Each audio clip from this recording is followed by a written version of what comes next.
السلام عليكم ورحمة الله وبركاته. إن الحمد لله نحمده ونستعينه ونستغفره ونؤمن به ونتوكل عليه ونعوذ بالله من شرور أنفسنا ومن سيئات أعمالنا. من يهده الله فلا مضل له ومن يضلله فلا هادي له. وأشهد أن لا إله إلا الله وحده لا شريك له وأشهد أن سيدنا محمدا عبده ورسوله. আম্মা বাদ। প্রিয় শ্রোতা বন্ধুগণ, আজকের আমাদের এই দর্শে কোরআন, আজকের দর্শে কোরআনের সপ্তম দর্শ। গত দর্শে আমরা আলোচনা করেছিলাম যে কোরআন আমরা কোন কোন পদ্ধতি ব্যবহার করে বুঝব, কোরআন বোঝার কি কি উপায় রয়েছে সম্পর্কে আলোচনা হয়েছিল। আজকের দর্শে যে বিষয়টি আলোচনা করব তা হলো কোরআন বোঝার লক্ষ্য উদ্দেশ্য কি হবে এবং সে লক্ষ্য উদ্দেশ্য অর্জন করার প্রয়োজনীয়তা কি এবং সে লক্ষ্য উদ্দেশ্য অর্জন করার জন্য শর্ত এবং পথ কি, এগুলো ইনশাল্লাহ ধারাবাহিক আলোচনা করব। যে মানুষ যে কোনো কাজ করে তার একটা অবশ্যই লক্ষ্য থাকে। লক্ষ্যহীনভাবে কাজ করা এটা কোনো বুদ্ধিমান মানুষের কাজ না, এটা মুমিনদেরও কাজ হতে পারে না। তার কারণ আল্লাহ রাব্বুল আলামিন কোরআনের ভিতরে বলেন, ওয়াল্লাযীনা হুম আনিল লাগবি মুরিদুন, যারা অহেতুক কাজ থেকে বিরত থাকে। তো আমরা যে কোরআনের মধ্যে আমাদের শ্রম, মেধা, সময় ব্যয় করব, এর যদি কোনো মহৎ লক্ষ্য উদ্দেশ্য না থাকে তাহলে আমাদের এই শ্রম, মেধা, সময় এগুলো ব্যয় করা একটা অর্থহীন কাজ হবে, যেটা আল্লাহ রাব্বুল আলামিনের আয়াতের পরিপন্থী। তো এজন্য আমাদের কোরআন বোঝার লক্ষ্য কোরআন থেকেই গ্রহণ করতে হবে।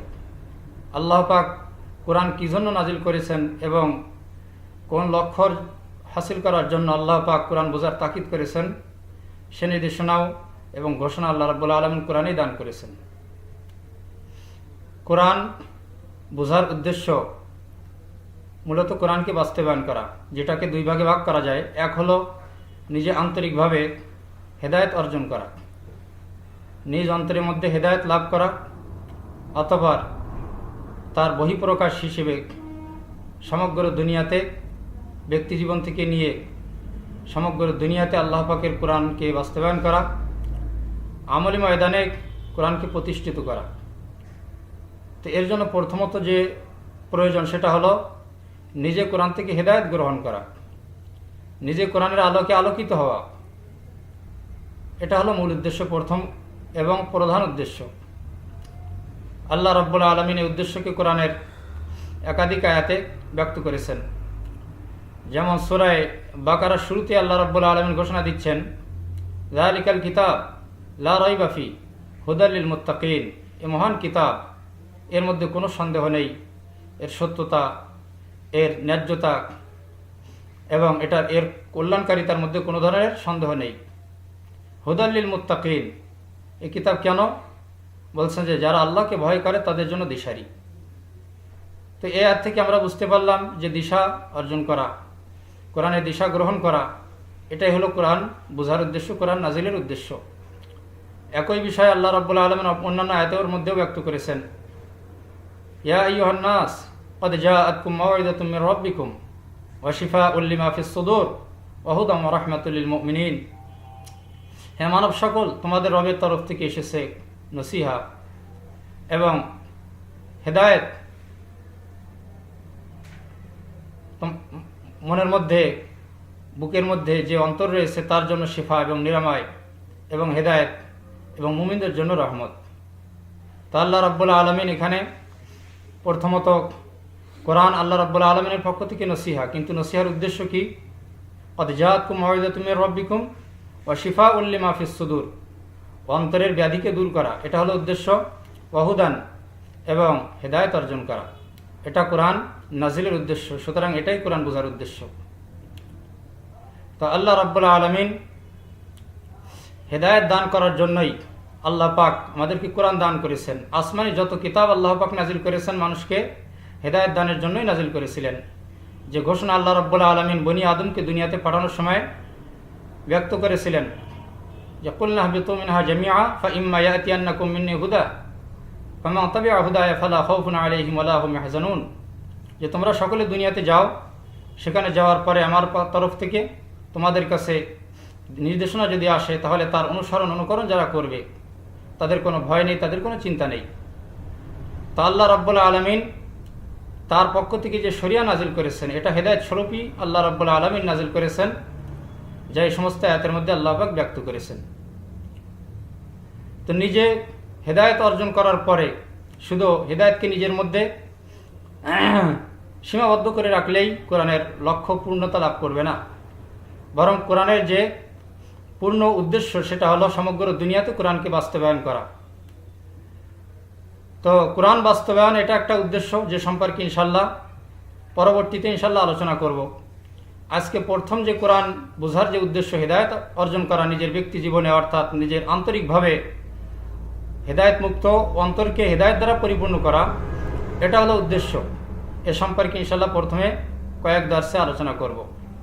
এরপরে ইনশাল্লাহ আমরা আলোচনায় যাব যে মানব জীবনের সর্বক্ষেত্রে সমগ্র দুনিয়াতে কোরআনকে কায়েম করার কি ব্যবস্থা হতে পারে এবং তার প্রয়োজনীয়তা কি, এ সম্পর্কে আলোচনা পরে করব ইনশাল্লাহ। তো আল্লাহ রাব্বুল আলামিন আমাদের হেদায়েত হাসিলের জন্য কোরআন নাজিল করলেন। তো হেদায়েত যদি নাকি আমরা হাসিল না করি তাহলে কি সমস্যা, কি কেন প্রয়োজন হেদায়েত হাসিল করা? কোরআন আমরা বুঝলাম, কিন্তু কোরআন থেকে যদি নাকি হেদায়েত অর্জন না করি তাহলে আমাদের সমস্যা হলো এই কোরআন আমাদের জন্য ক্ষতিকর এবং বেশির থেকে বেশি ক্ষতিকর প্রমাণিত হবে। কোরআন না বুঝলে, কোরআন দুনিয়াতে না আসলে যতদূর ক্ষতির কারণ ছিল তার থেকে আরও বেশি ক্ষতিগ্রস্ত হব যদি নাকি কোরআন জানি বুঝি অতঃপর কোরআন দ্বারা আমরা হেদায়েত হাসিল না করতে পারি। তার কারণ হেদায়েত যদি আমরা হাসিল না করি তাহলে আমাদের গুমরাহি বাড়তে থাকবে। যত কোরআন জানবো বুঝবো কিন্তু হেদায়েত হাসিল করব না, তো আমাদের গুমরাহি বাড়তে থাকবে। যার দলিল আল্লাহ রাব্বুল আলামিন কোরআনের মধ্যেই ব্যক্ত করেছেন, ওয়াইদা মা উনজিলাত সূরাতুন ফামিনহুম মান ইয়াকুল আইয়ুকুম যাদাতুহু হাযিহি ঈমানা ফাআম্মাল্লাযীনা আমানু ফাযাদাতুহুম ঈমানা ওয়া হুম ইস্তাবশিরুন ওয়া আম্মাল্লাযীনা ফী কুলুবিহিম মারাদুন ফাযাদাতুহুম রিজসান ইলা রিজসিহিম ওয়া মাতু ওয়া হুম কাফিরুন। আল্লাহ পাক বলছেন, যখন কোনো সূরা নাজিল করা হয় তখন মুমিন দাবিদার কিছু লোক আছে যারা বলে, তোমাদের কার ঈমান এই কোরআনের আয়াত বৃদ্ধি করেছে, কার ঈমান বৃদ্ধি করেছে? আল্লাহ পাক বলেন, মূলত যারা ঈমান আনয়ন করেছে তাদের ঈমানকে এই কোরআনের আয়াত, কোরআনের সূরা আরও বৃদ্ধি করেছে এবং এই বৃদ্ধি করার কারণে তারা হয় আনন্দিত। পক্ষান্তরে যাদের অন্তরে রয়েছে ব্যাধি, তাদের এই সূরা, এই আয়াত তাদের গুমরাহির পরে গুমরাহিকে আরও বৃদ্ধি করতে থাকে আর তারা কাফির অবস্থায় মারা যায়। তাহলে দেখা যাচ্ছে যে একই কোরআন কিছু মানুষের জন্য তাদের ঈমান বৃদ্ধির কারণ হলো, আবার একই কোরআন সেটা নাজিল করার কারণে কিছু মানুষের গুমরাহি বেড়ে গেল। যে কথা আল্লাহ রাব্বুল আলামিন অপর আয়াতে আরও স্পষ্ট করে বলেছেন যে ইউদিল্লু বিহি কাসীরান ওয়া ইয়াহদি বিহি কাসীরা ওয়া মা ইউদিল্লু বিহি ইল্লাল ফাসিকিন। আল্লাহ পাক এই কোরআনের মাধ্যমে বহু মানুষকে গুমরাহ করেন, বহু মানুষকে হেদায়েত নসিব করেন। গুমরাহ তাদেরকেই করেন যারা আল্লাহ পাকের অবাধ্যচারী। তাহলে দেখা যাচ্ছে যদি নাকি আমরা কোরআন বুঝলাম, কোরআনের মধ্যে আমাদের সমমেধা, জ্ঞান, বিবেক সব কিছুই নিয়োগ করলাম, কিন্তু কোরআন থেকে যদি হিদায়াত হাসিল না করতে পারি তাহলে এর কোনো মূল্য নেই। এরকম মূল্যহীন গবেষণা এটা মূলত বর্তমান ইহুদি খ্রিস্টান যারা আছে তারাও করে থাকে। তাদের কোরআন রিসার্চের জন্য বড় বড় বিশ্ববিদ্যালয় রয়েছে, কিন্তু উদ্দেশ্য হিদায়াত হাসিল করা না, বরং কোরআনকে জেনে বুঝে কোরআনকে কিভাবে পরাস্ত করা যায়, কোরআন থেকে মানুষকে কিভাবে বিচ্ছিন্ন করা যায় সেই কৌশল তৈরি করার জন্য মূলত তারা কোরআন গবেষণা করে। তো এর কারণে তো তাদের আখেরাত আরও ধ্বংসের দিকে যাচ্ছে। তো এজন্য আমাদেরকে অবশ্যই লক্ষ্য হতে হবে কোরআন গবেষণার। সেটা হলো প্রথমত ব্যক্তি জীবনে আমার অন্তরকে কোরআনের হেদায়েতের আলোকে আলোকিত করা।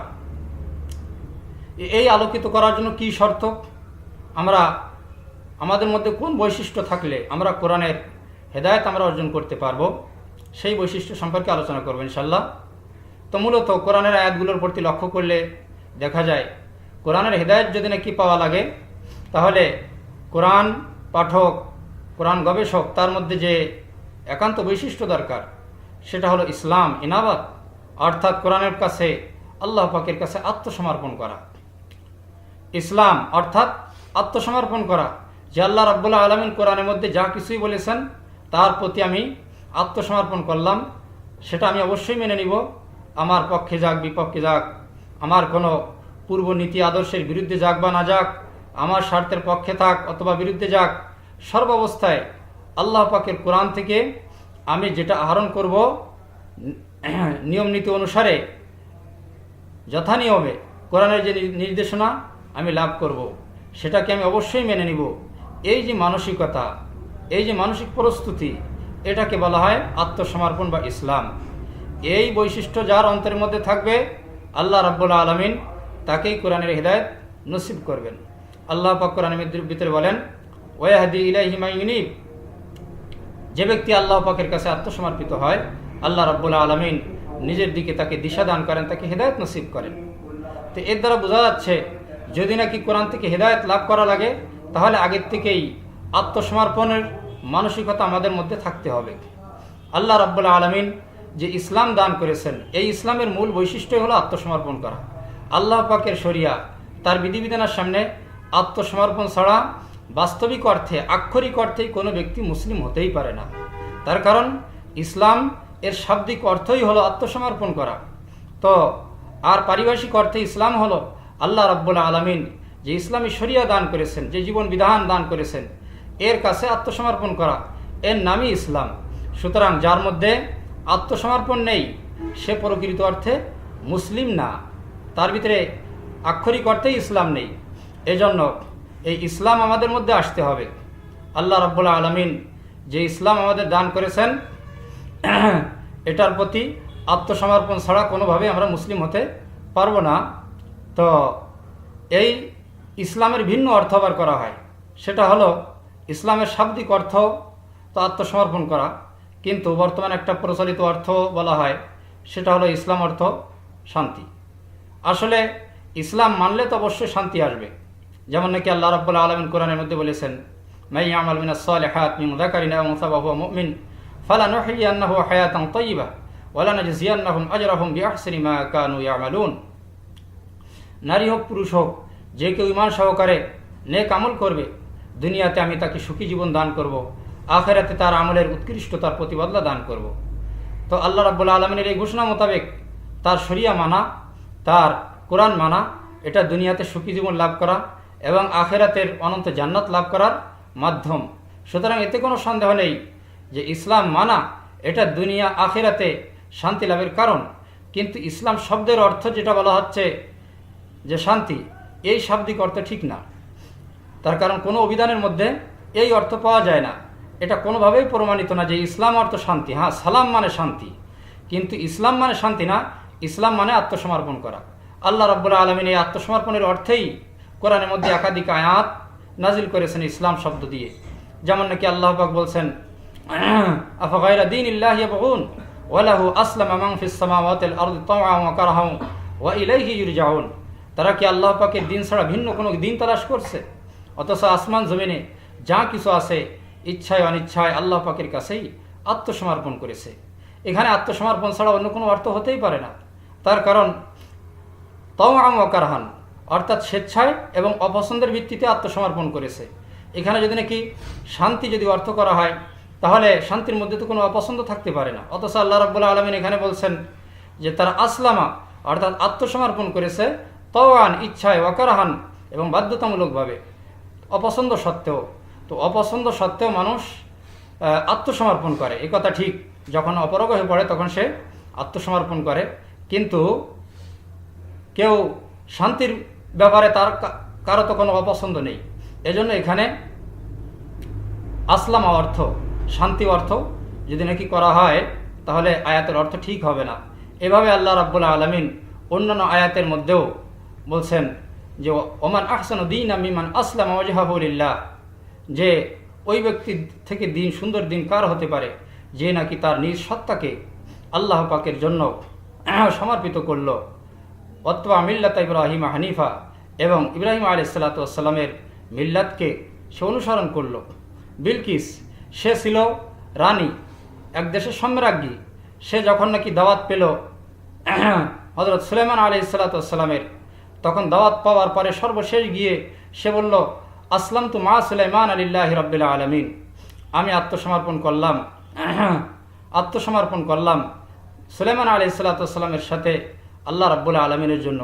এখানে তো আত্মসমর্পণের অর্থই ফিট হতে পারে, নতুবা এখানে শান্তির অর্থে আসতে পারে না, বাহ্যিক অর্থে। তার কারণ প্রথমে তো সে যখন নাকি রাজত্বের মালিক ছিল, সেই সময় তো বাহ্যিকভাবে সে বেশি শান্তির অধিকারী ছিল, সে ছিল রাজত্বের মালিক।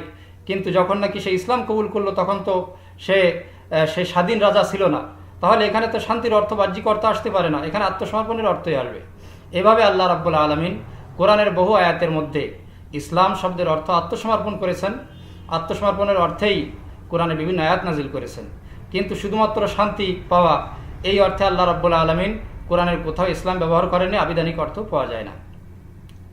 বস্তুত ইসলামের অর্থ যখন নাকি বলা হয় শান্তি, তখন এর মাধ্যমে ইসলামের মধ্যে আক্ষরিক অর্থে তার যে দাওয়া রয়েছে, অর্থাৎ আল্লাহ পাকের কাছে আত্মসমর্পণ করার যে আহ্বান রয়েছে, সে দাওয়াকে নষ্ট করে দেওয়া হয়। ইসলাম শব্দের আক্ষরিক অর্থের মধ্যেই রয়েছে আল্লাহ পাকের কাছে আত্মসমর্পণের আহ্বান। কিন্তু যখন বলা হচ্ছে যে ইসলাম মানে শান্তি, তো সেই আহ্বান আর সেই দাওয়াত ইসলাম শব্দের মধ্যে থাকছে না। এটা একটা সুদূর পরিকল্পিত একটা ষড়যন্ত্র কুফফারদের, যে তারা যেন আল্লাহ পাকের কাছে আত্মসমর্পণ না করে দুনিয়ার যে তাগুত আছে তাদের কাছে আত্মসমর্পণ করে, তাদের বানানো যে সমস্ত আইন কানুন আছে তার কাছে আত্মসমর্পণ করে। এটা যেন বিঘ্নিত না হয়, এজন্য তারা ইসলামের আক্ষরিক শব্দের মধ্যে বিকৃতি সাধন করেছে। সুতরাং আমাদের জানা দরকার যে ইসলাম অর্থ আত্মসমর্পণ করা, মুসলিম হওয়ার জন্য আল্লাহ পাকের কাছে আত্মসমর্পিত হওয়া জরুরি। আর এই ইসলাম আল্লাহ পাকের কাছে কেন আত্মসমর্পণ করতে হবে? আল্লাহ পাকের কাছে আত্মসমর্পণ করা এটা আমাদের স্বার্থেই জরুরি, আমাদের প্রয়োজনেই জরুরি, আবার আইনের দৃষ্টিকোণ থেকেও জরুরি।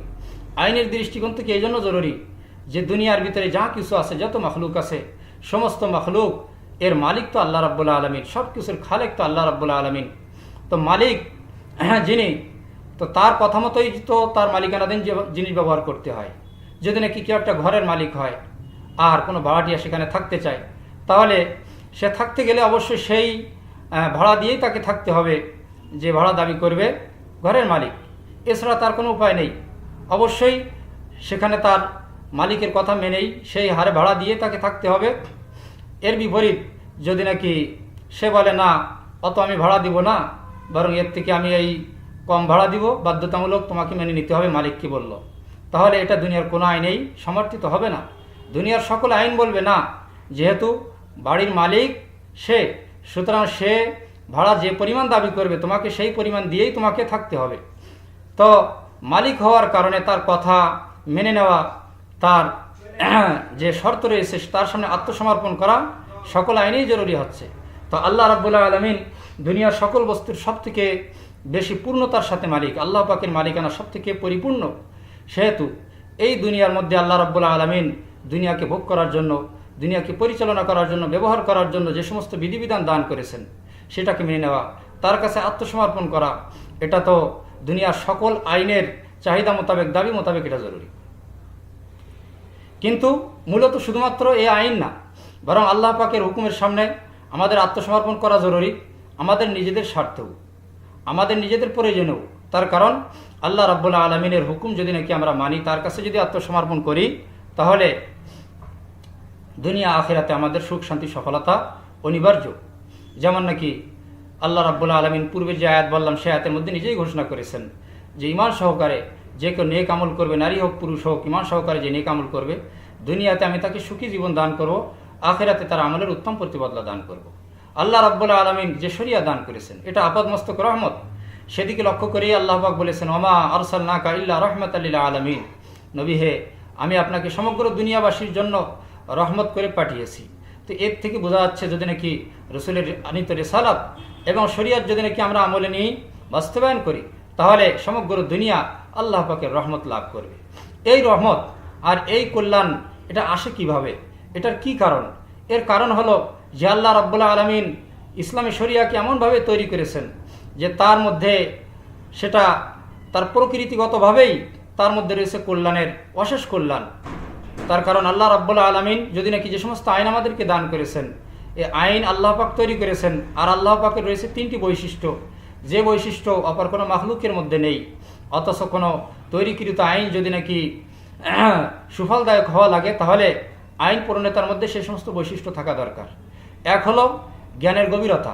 আল্লাহ রাব্বুল আলামিন যে আইন তৈরি করবে তার সর্বসাইডের জ্ঞান তার মধ্যে থাকা লাগবে।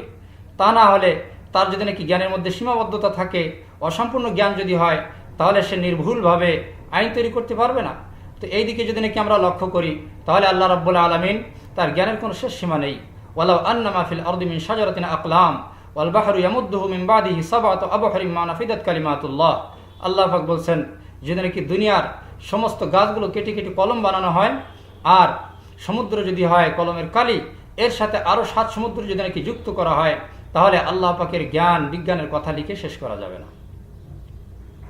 অপরদিকে যে আইন তৈরি করবে, তিনি যার জন্য আইন তৈরি করা হচ্ছে বিশেষভাবে তার সম্পর্কেও জানতে হবে।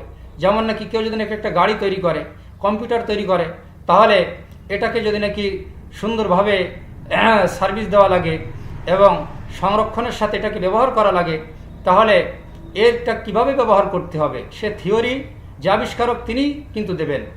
তিনি যেভাবে থিওরি তৈরি করবেন সেইভাবে যদি নাকি এটা ব্যবহার করা হয়, তাহলে এটা সংরক্ষণের সাথে এটা পরিচালিত হবে, ব্যবহৃত হবে। তো এদিক দিয়ে লক্ষ্য করলেও আল্লাহ রাব্বুল আলামিন আমাদেরকে তিনি সৃষ্টি করেছেন এবং তিনি আমাদের ব্যাপারে সব থেকে বেশি জানেন। হুয়া আ'লামু বিকুম, আল্লাহ পাক বলছেন আল্লাহ পাক তোমাদের ব্যাপারে সব থেকে বেশি জানেন, যেহেতু তিনি আমাদের স্রষ্টা। সুতরাং আল্লাহ পাক আমাদের স্রষ্টা হিসেবে আমাদের প্রয়োজন, আমাদের প্রকৃতি, আমাদের চাহিদা, এ সব কিছুর সম্পর্কে আল্লাহ রাব্বুল আলামিন সব থেকে বেশি জানেন। এজন্য আল্লাহ রাব্বুল আলামিন আমাদের জীবনকে সুষ্ঠুরূপে পরিচালিত করার জন্য এবং সুফলদায়ক জীবন বিধান দেওয়ার জন্য যে জ্ঞান গরিমা দরকার, আমাদের ব্যাপারে যে অবগতি দরকার, তা পূর্ণ মাত্রায় রয়েছে আল্লাহ রাব্বুল আলামিনের। এজন্য আল্লাহ রাব্বুল আলামিনের আইন আমাদের ক্ষেত্রে সব থেকে বেশি কল্যাণকর হওয়া অবধারিত। সাথে সাথে যিনি আইন তৈরি করবেন, যার জন্য আইন তৈরি করবেন, তার প্রতি তিনি দয়াশীল হওয়া দরকার। নতুবা সে যদি নাকি নিজের স্বার্থের দিকে লক্ষ্য করে আইন তৈরি করে, তাহলে সে আইন যে ব্যবহার করবে তার জন্য সেটা শান্তিকর এবং সুফলদায়ক হতে পারে না। তো এদিক দিয়ে যদি নাকি আমরা খেয়াল করি, তাহলে আল্লাহ রাব্বুল আলামিনের আইন আমাদের জন্য সব থেকে বেশি সুফলদায়ক হওয়া অনিবার্য। তার কারণ আল্লাহ রাব্বুল আলামিন আমাদের ব্যাপারে সব থেকে বেশি দয়াশীল। আল্লাহ রাব্বুল আলামিন আমাদের প্রতি কোনো হিংসা বিদ্বেষ নেই তার মধ্যে। আল্লাহ রাব্বুল আলামিন বলেন, ওয়াকান আল্লাহু বিকুম রাউফুর রহিমা, আল্লাহ রাব্বুল আলামিন তোমাদের প্রতি অতি মমতাশীল এবং দয়াশীল। সুতরাং একদিকে আল্লাহ পাকের দয়া, আর একদিকে সৃষ্টিগত জ্ঞান বিজ্ঞান, আল্লাহ পাক আমাদেরকে সৃষ্টি করেছেন, সেই হিসেবে আমাদের ব্যাপারে তার বিশেষ জ্ঞান, অপরদিকে সামগ্রিক জ্ঞান, এই যে 3টি বৈশিষ্ট্য, এই সবগুলো পূর্ণ মাত্রায় রয়েছে আল্লাহ রাব্বুল আলামিনের মধ্যে। এই জন্য আল্লাহ রাব্বুল আলামিন যে আইন তৈরি করবেন, তার মোকাবেলায় দুনিয়ার কোনো মানবরচিত আইন তার পাশে দাঁড়াতে পারবে না, তার কোনো বিকল্প হতে পারবে না। এই ঘোষণা আল্লাহ রাব্বুল আলামিন কোরআনে এই ভিত্তিতে দান করেছেন। আফা হুকমাল জাহিলিয়াতি ইয়াবগুন ওয়া মান আহসানু মিনাল্লাহি হুকমান লিকাওমিন ইউকিনুন। তারা কি জাহিলি বিধান কামনা করছে, অথচ যারা ইয়াকিন রাখে, যারা আল্লাহ পাকের প্রতি বিশ্বাসী, তার মহত্ব বিশ্বাসী, তাদের কাছে আল্লাহ রাব্বুল আলামিন থেকে বেশি সুন্দর হুকুমদাতা আর কে হতে পারে। তো এই আয়াত থেকে প্রমাণিত হলো যে আল্লাহ রাব্বুল আলামিনের হুকুম আমাদের জন্য সব থেকে বেশি সুন্দর, সব থেকে বেশি কল্যাণকর। আর আল্লাহ পাকের হুকুমের কাছে আত্মসমর্পণ করা দরকার, এবং আল্লাহ পাকের হুকুম আমাদের জন্য কল্যাণকর হওয়ার আরেকটি কারণ রয়েছে। সেটা হলো যে ব্যক্তি আল্লাহ রাব্বুল আলামিনের হুকুমকে বাস্তবায়ন করবে, তার হুকুম নিয়ে চলবে, আল্লাহ রাব্বুল আলামিন নিজের তরফ থেকে তাকে বহুমাত্রিক রহমত এবং বরকত, সুফল আল্লাহ রাব্বুল আলামিন নিজেকে দান করবেন। যেমন নাকি আল্লাহ পাক কোরআনের ভিতরে বলেন, ওয়া ইয়াত্তাকিল্লাহ ইয়াজআল লাহু মাখরাজা ওয়া ইয়ারযুকুহু মিন হাইসু লা ইয়াহতাসিব। যে ব্যক্তি তাকওয়ার উপরে চলবে, আল্লাহ পাককে ভয় করে তার হুকুম মেনে চলবে, আল্লাহ রাব্বুল আলামিন প্রত্যেক সংকট থেকে বেরিয়ে আসার পথ তাকে দান করবেন এবং তাকে কল্পনাতীত স্থান থেকে রিজিক দান করবেন। অপর আয়াতে আল্লাহ রাব্বুল আলামিন বলছেন, ওয়া ইয়াত্তাকিল্লাহ ইয়াজআল লাহু মিন আমরিহি ইসরা। যে ব্যক্তি আল্লাহ পাককে ভয় করবে, আল্লাহ রাব্বুল আলামিন তাকে সমস্ত কর্মের মধ্যে তাকে সহজতা এবং কঠিনকে সহজ করে দিবেন তার জন্য। এমনিভাবে যদি নাকি কোনো মানব গোষ্ঠী সামগ্রিকভাবে তারা আল্লাহ পাকের হুকুমকে মানে, তাহলে তাদের জন্য রয়েছে দুনিয়াতেই জাগতিকভাবে অশেষ সফল কল্যাণ। যেমন নাকি আল্লাহ রাব্বুল আলামিন কোরআনের মধ্যে বলছেন, ওয়ালাউ আন্না আহলাল কুরা আমানু ওয়াত্তাকাউ লাফাতাহনা আলাইহিম বারাকাতিন মিনাস সামাই ওয়াল আরদ ওয়ালাকিন কাযযাবু ফাআখাযনাহুম বিমা কানু ইয়াকসিবুন। যদি নাকি জনপদবাসী তারা ঈমান আনয়ন করে এবং তাকওয়ার উপরে ওঠে, তাহলে লাফাতাহনা আলাইহিম বারাকাত মিনাস সামাই ওয়াল আরদ, তাহলে আসমান জমিনের বরকতের খাজানা আমি তাদের জন্য খুলে দেব। তাহলে এখানে দেখা যাচ্ছে কোনো মানব গোষ্ঠী যদি নাকি তাকওয়ার উপরে চলে, তাহলে এমনিতেই আল্লাহ রাব্বুল আলামিন তার আইনের যে সমস্ত প্রকৃতিগত যে সমস্ত সুফল আছে, তাছাড়াও আল্লাহ রাব্বুল আলামিন নিজের তরফ থেকে বাড়তি বরকত, রহমত এবং রিজিক আল্লাহ পাক তাদেরকে দান করবেন। পক্ষান্তরে যদি নাকি আল্লাহ পাকের হুকুমের সামনে আত্মসমর্পণ না করা হয়, তাহলে সেটা আমাদের জন্য মহা বিপর্যয় বয়ে নিয়ে আসবে। যেমন নাকি আল্লাহ রাব্বুল আলামিন এই আয়াতের মধ্যে বলেছেন, ওয়ালাকিন কাযযাবু, তারা মিথ্যা প্রতিপন্ন করেছে, ফাআখাযনাহুম বিমা কানু ইয়াকসিবুন, ফলে তাদের কৃতকর্মের কারণে আমি তাদেরকে পাকড়াও করেছি। অন্য আয়াতের মধ্যে আল্লাহ রাব্বুল আলামিন বলেন, যাহারাল ফাসাদু ফিল বাররি ওয়াল বাহর বিমা কাসাবাত আইদিন নাস লিযিকাহুম বা'দাল্লাযী আমিলু লাআল্লাহুম ইয়ারজিউন, জলে স্থলে বিপর্যয়ের সৃষ্টি হয়েছে মানুষের হস্তকৃত পাপের কারণে। আল্লাহ পাক এই বিপর্যয়ের জন্য সৃষ্টি করেছেন যে তাদের কৃতকর্মের কিয়দংশ আস্বাদন করাবেন, যেন তারা সম্বিত ফিরে পেয়ে আল্লাহ পাকের দিকে ফিরে আসে। তো এই সমস্ত আয়াতের আলোকে আমরা নিশ্চিত রূপে জানতে পারলাম যে আত্মসমর্পণ করা আল্লাহ পাকের হুকুমের সামনে, এটা শুধুমাত্র আইনি তাগিদায় না, বরং আমাদের দুনিয়া আখিরাতের সুখ, সফলতা, সমৃদ্ধি এর প্রয়োজনেই আল্লাহ পাকের হুকুমের সামনে আত্মসমর্পণ করা জরুরি। আর আল্লাহ পাকের হুকুমের সামনে যদি নাকি আমরা আত্মসমর্পণ করি, তাহলে এটা এজন্য জরুরি যে আমরা নির্ভুল পথে চলতে পারবো, সব ধরনের ভুল ভ্রান্তি থেকে আমরা মুক্ত থাকতে পারবো। তার কারণ আল্লাহ রাব্বুল আলামিনের বিধানের মধ্যে কোনো ধরনের ভুল ভ্রান্তি নেই। আল্লাহ পাক ভুলের ঊর্ধ্বে। আল্লাহ পাক কোরআনের ভিতরে বলেন, লা ইয়াদিল্লু রাব্বি ওয়া লা ইয়ানসা। মুসা আলাইহিস সালাতু ওয়াস সালাম বলছেন যে লা ইয়াদিল্লু রাব্বি, আমার রব ভুল করেন না, ওয়া লা ইয়ানসা, তিনি ভুলে যান না।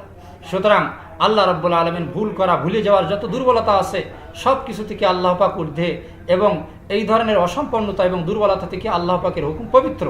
এজন্য যেদিকেই আমরা লক্ষ্য করি না কেন, আত্মসমর্পণের এবং মেনে নেওয়ার যত কারণ এবং তাগিদা থাকতে পারে, যত উদ্দীপক থাকতে পারে, সব কিছু পূর্ণ মাত্রায় রয়েছে আল্লাহ রাব্বুল আলামিনের মধ্যে, তার হুকুমের মধ্যে।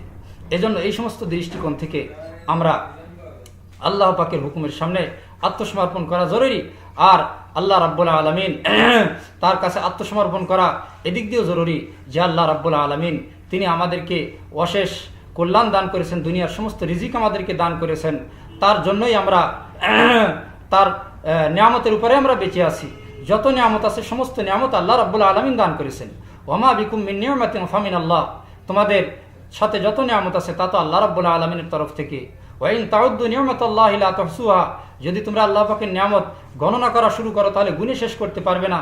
ওয়া খালাকা লাকুম মা ফিল আরদি জামিআ, দুনিয়ার মধ্যে যত যা কিছু আছে সব কিছু তোমাদের সেবায় তৈরি করা হয়েছে।